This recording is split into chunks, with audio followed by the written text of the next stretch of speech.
Naib-e-Amir 3 in the person of Al-Hajj Hafiz Jibrael Saeed. Thank you very much for joining us for Real Talk Africa. Hafiz, I know you studied in Pakistan for a very long time, and your parents dedicated you to the service of Ahmadiyyat. You studied in Pakistan. So Pakistan, vis-a-vis the situation in Ghana, let's talk about that, the persecution that persists in Pakistan.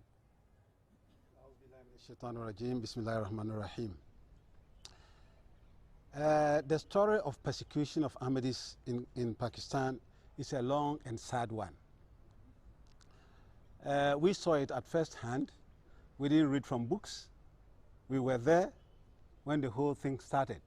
Okay, it had been there for long, but at least the latest one, which started in 1973-74, we were there and we watched it. We saw it and we agonized about what was happening in the country.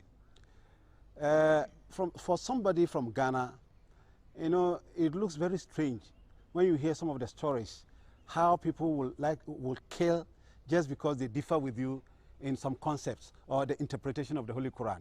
You know, here, because we have freedom of religion, you know, freedom of conscience, we cannot even believe that people will be so wicked, you know, to kill somebody just because you disagree with him in beliefs. You see, but in Pakistan, it happened. So, having lived in Ghana, where there's relative peace and relative freedom of religion, did you feel like coming back? Of course. Of course, but you know, one thing you must remember is that as a missionary who has devoted his life, it was not my choice to come to Ghana. You know, what is in my heart is a different thing. But when the Khalifa decided that I should come back to Ghana, I said, Alhamdulillah. If he had decided that I should stay in Chiniot, that's the hotbed of anti-Ahmadiyya activities, I would have stayed there. That is the meaning of dedication, you see. And even in Ghana, as you are aware, I stayed there for only a few years, about 3 years, and I was posted to those islands to go and spread Islam there. And that is dedication, because whatever you are told to do, you go ahead and do it.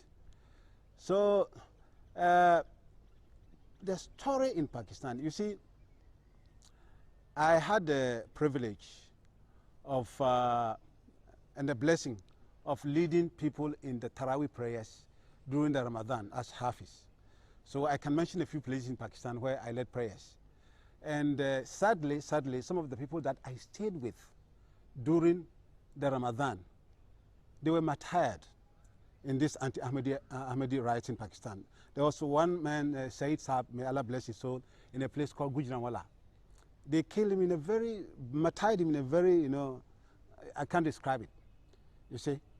And when you look back, you think about those days, how they killed Ahmadis, they murdered Ahmadis in Gujranwala, in Faisalabad, in all those places. You just say that, well, the world is a difficult place. Another milestone in the history of MTA. Another sign fulfilling the prophecy revealed to the promised Messiah alayhi salam. I shall cause thy message to reach the corners of the earth. By the sheer grace of Allah, MTA's broadcast can now be seen on your mobile phone anytime, anywhere in the world. Watch MTA International wherever you are with our new mobile streaming service. Simply visit www.mta.tv on your iPad, iPhone, BlackBerry or Android device and choose the stream of your choice.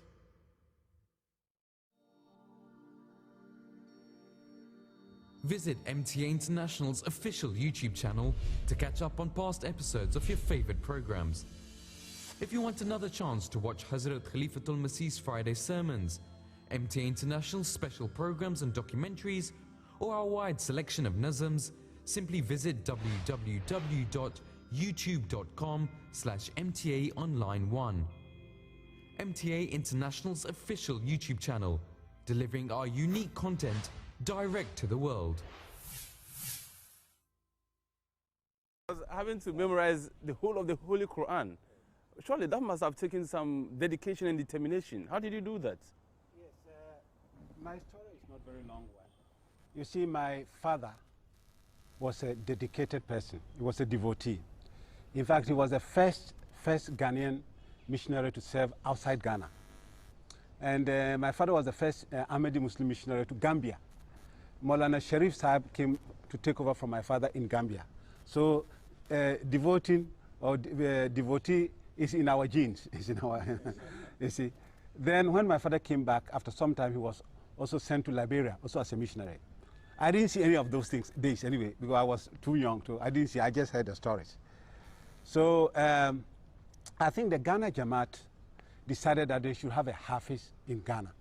So they took the decision in Solpon to look for a boy who is not too troublesome to send to Pakistan to go and become a Hafiz. You know, so they went to Ahmadiyya school. At that time I was a student in Form 3 in Solpon. And one day I was called by my father.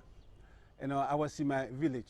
Incidentally, my grandfather was among the first to accept Ahmadiyyat in Ghana. He was a chief of Equity. And my father was the eldest son. So my father and my grandfather, they accepted Ahmadiyya at the same time.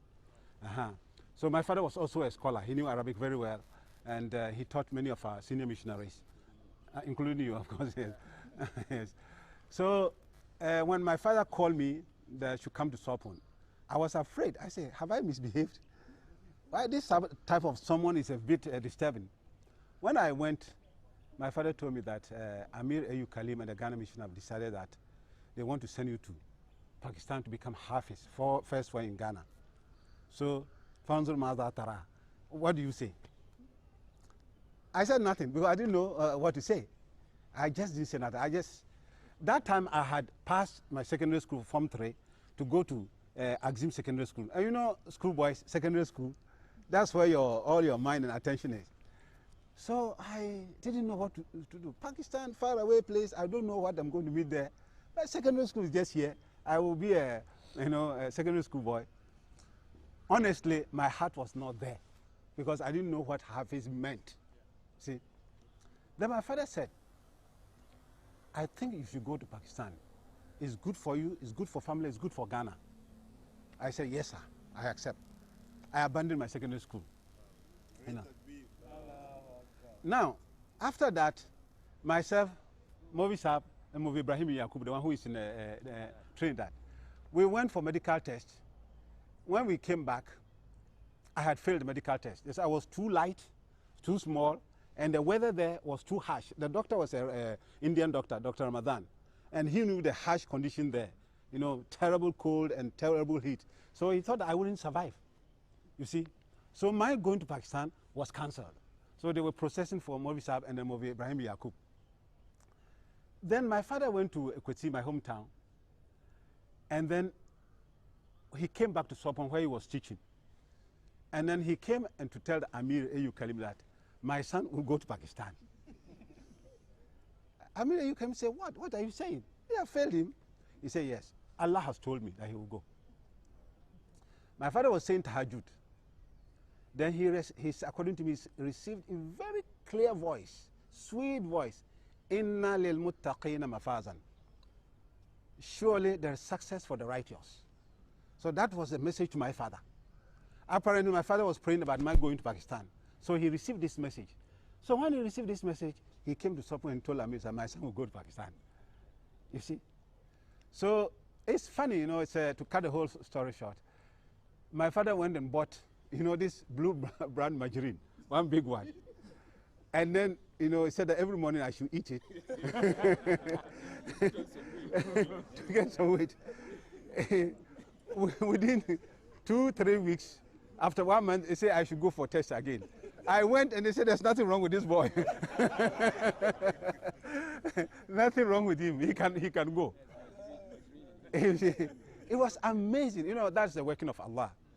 Allah had assured my father that his going would be possible, you know.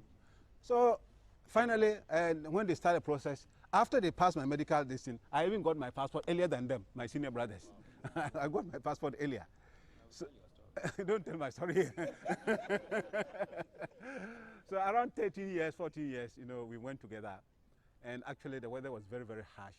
It is there that my father wrote me and explained everything to me, that your going to Pakistan was ordained by Allah. You know, so be careful. Whatever difficulty you meet there, you must overcome it and finish your course. You know, my first 2 years was spent really not doing much memorization. You know, we used to go on holidays. When I come back, I might have forgotten what I memorized on this.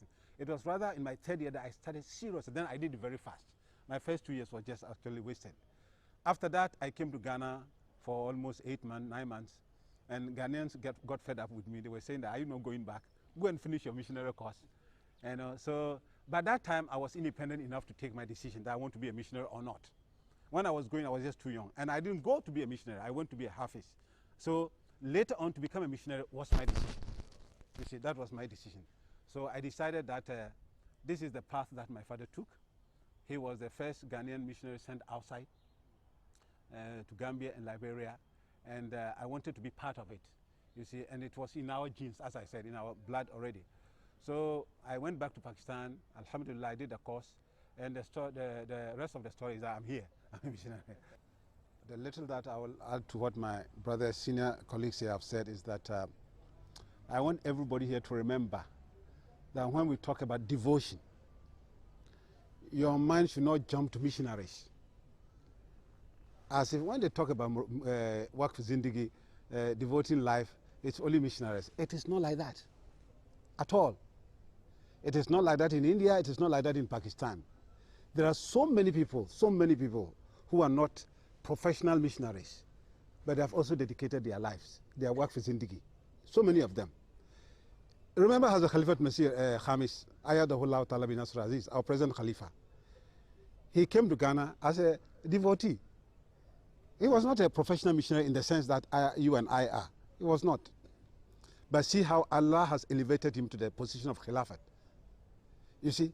So nobody's mind should jump that when they say devotee, it's only missionaries. Anybody can devote his life, or her life, even women too. All you have to do is that present yourself to the Khalifa that I've done this, or this is my qualification. I want to serve Islam for the rest of my life, or part of my life. He mentioned about Waqf Arzi. You see, please, all of you here, you should know that the work we are doing in Ghana is so huge. Only the missionaries cannot do it. We convert so many people, but when somebody signs a bayat, becomes Ahmadi, that is only the first step. Don't think that, some of you think that the people have become Ahmadis and they are not praying like us. They are not. It is after they have signed the bayat that they take the step into Ahmadiyya. That is, you and I have to educate them and assimilate them into the Jamaat, Nizami Jamaat system. Some people have been praying a certain way for about 60 years, 70 years, old men, they're not Ahmadis. To make them disciplined like us, like Ahmadis, is not an easy job. And it is not for the few missionaries to do it. So what I want you to do, please, all of you should have some time. You know, maybe devote about 1 month, 2 weeks, every year, or maybe in 2 years, or whatever you can do, to go and stay there out there, the new converts, stay with them, and teach them, assimilate them into the system. And you yourself, you enjoy it. You enjoy it. You feel inside you that you have done something in the service of Islam. Even if you cannot devote your whole life, the 2 months or the 3 months that you spend, you know, you'll be so pleased with that you are doing something. So please take this message, yourself as well as others who are not here, that we want people to come in to help us assimilate the new converts. May Allah bless all of us.